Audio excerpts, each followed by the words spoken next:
Assalamualaikum warahmatullahi wabarakatuh. Perkenalkan nama saya Raka Sando Ramani dengan NPM 2235101. Kali ini saya dan rekan saya yaitu Rangga Halim Pardana akan mempresentasikan hasil presentasi atau hasil dari diskusi kami tentang support vektor mesin atau yang disingkat biasanya SVM. Langsung saja kita masuk ke pengertian dan tujuan utamanya. Eh, SVM atau support vector machine adalah algoritma supervised learning yang digunakan untuk tugas klasifikasi dan regresi.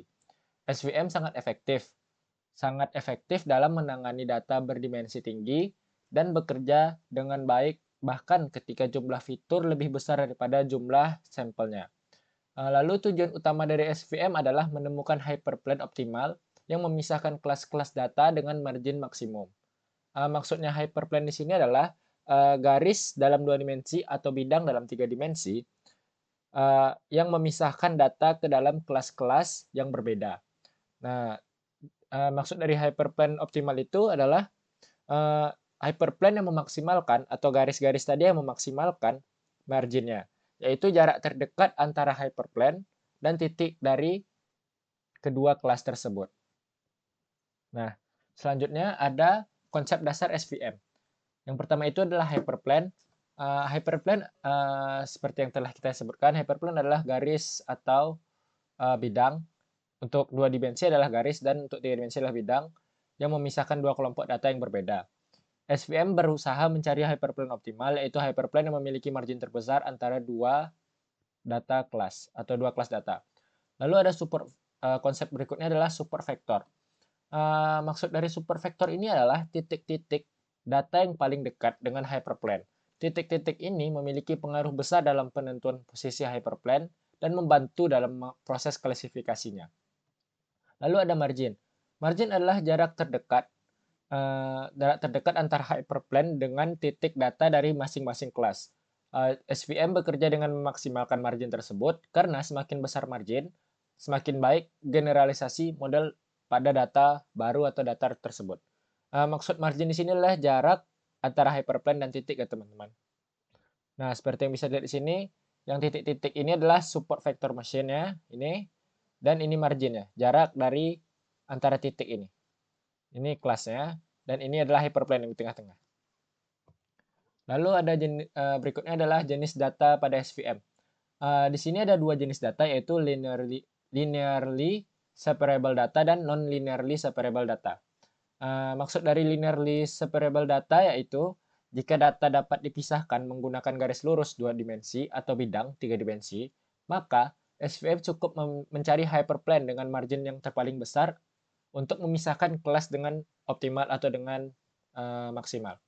Lalu ada non-linearly separable data, itu maksudnya adalah jika data tidak dapat dipisahkan secara linear, SVM menggunakan fungsi kernel untuk mentransformasikan data ke dalam ruang berdimensi lebih tinggi atau feature space.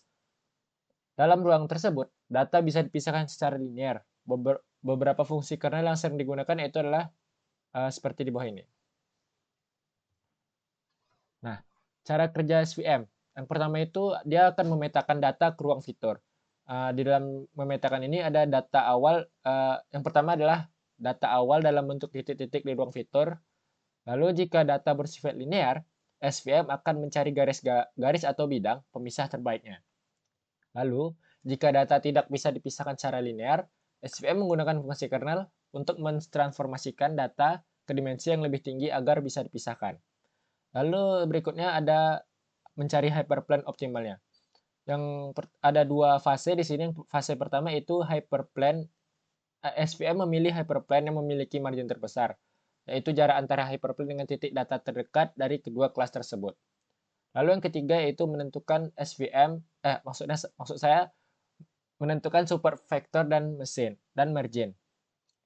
Support vector adalah titik-titik data yang paling dekat dengan hyperplane. Lalu margin adalah jarak antara hyperplane dengan support vector dari masing-masing kelas atau kedua kelas tersebut. Lalu SVM bekerja dengan memaksimalkan margin tersebut agar model lebih robust, dan tidak overfitting. Lalu cara kerja yang terakhir yaitu klasifikasi data baru. Jadi di klasifikasi data ini ada dua fase, itu setelah hyperplane optimal ditemukan, SVM dapat mengklasifikasi data tersebut menjadi data baru. Lalu yang kedua, jika titik data baru berada di satu sisi hyperplane, maka masuk kelas A. Jika di sisi lainnya, maka titik data tersebut akan masuk ke kelas B.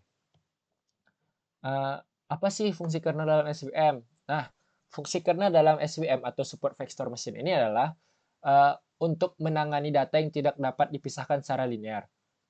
Kernel bekerja dengan memproyeksikan data ke ruang dimensi yang lebih tinggi atau feature space sehingga data tersebut menjadi lebih mudah dipisahkan oleh hyperplane dan hyperplane. Lalu ada beberapa kernelnya, ada beberapa jenis, diantaranya itulah linear kernel, polynomial kernel, lalu ada radial basis function atau RBF kernel, atau biasa juga disebut Gaussian kernel dan sigmoid kernel. Kelebihan dan kekurangan SVM. Nah, kelebihannya itu adalah efektif pada data berdimensi tinggi, lalu ada kemampuan generalisasi yang baik, lalu cocok untuk dataset kecil hingga menengah. Yang keempat, dapat menangani data nonlinear. Lalu yang kelima, fleksibel dalam pemilihan kernel. Lalu yang keenam adalah efisien memorinya. Lalu kekurangannya ada, yang pertama itu adalah kurang efisiensi pada data set besar. Lalu sulit memilih fungsi kernel yang tepat. Lalu sensitif terhadap data yang tidak seimbang. Lalu yang keempat itu kurang efektif pada dataset dengan noise atau dengan yang banyak gangguannya. Lalu yang kelima adalah waktu latih yang lama. Dan yang keenam kurang skalabilitas pada banyak kelasnya. Lalu selanjutnya akan masuk kepada contoh studi kasus support vector machine ini yang akan dijelaskan oleh rekan saya, yaitu Rangga Halim Perdana. Kepada Rangga Halim dipersilahkan. Terima kasih kepada Raka yang telah menjelaskan. Selanjutnya saya akan menjelaskan studi kasus sederhana. Perkenalkan, nama saya Rangga Halim Perdana dengan NPM 2235-10342. Saya akan menjelaskan studi kasus sederhana tentang support vector machine. Nah, untuk studi kasusnya saya mengambil studi kasus sederhana, yaitu adalah klasifikasi cuaca berdasarkan suhu dan kelembaban. Nah, masalahnya itu bagaimana cara memprediksi kondisi cuaca cerah atau hujan hanya dengan melihat suhu dan kelembabannya. Tujuannya itu adalah membangun model SPM untuk mengklarifikasikan cuaca apakah itu cerah atau hujan. Nah, di sini ada sebuah flowchartnya. Flowchart diagram pertama ada inputan mulai, memasukkan data dan suhu, proses pembersihan data, pelatihan model, dan prediksi cuaca cerah atau hujan. Terus terakhir itu adalah end atau selesai. Nah, di sini adalah rumus dasar support vector machine.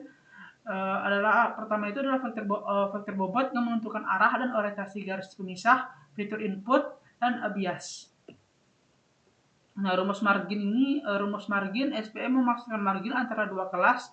Margin adalah jarak antara hyperplane dan titik data yang paling dekat dari masing-masing kelas.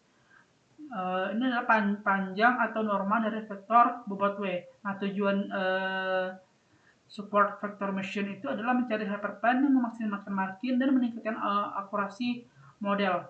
Nah, terus ada klasifikasi adalah membedakan dua kelas, misalnya hujan atau cerah berdasarkan fitur input seperti suhu dan kelembaban. Nah, di sini ada contoh dataset suhu dan cuaca yang saya telah jalankan di Google Colab.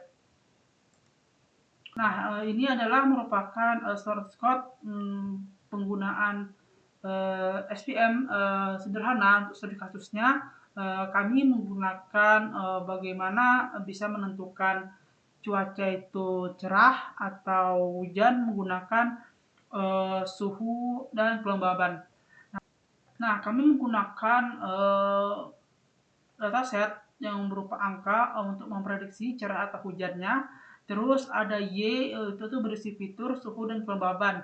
Y berisi label cerah seperti 0 itu untuk hujan, 0 itu untuk cerah, 1 itu untuk hujan.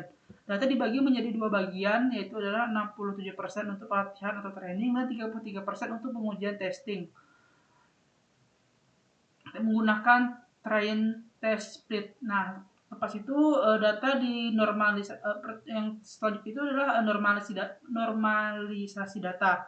Data dilatih dan dinormalisasikan menggunakan standar scale ini agar model dapat bekerja dengan baik sehingga data dengan skala yang lebih besar atau kecil bisa mempengaruhi kinerja modelnya.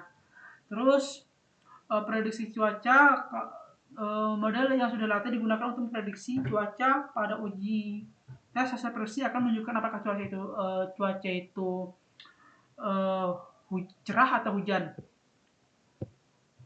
Nah, di sini adalah hasil outputnya. Untuk data 1 itu suhunya 30%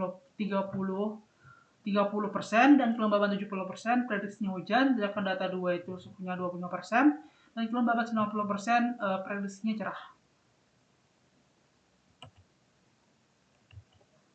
Oke, ini adalah untuk hasil dari output dari program yang telah dijalankan. Ini adalah output tadi dari prediksi SPM-nya. Untuk data 1 suhu 30 derajat dengan kelembapan 70%, prediksinya hujan. Data 2 suhu 25 derajat dengan kelembapan 90%, prediksinya itu adalah cerah. Demikian presentasi yang kami dapat sampaikan tentang pengetahuan kami tentang materi support vektor mesin atau SPM.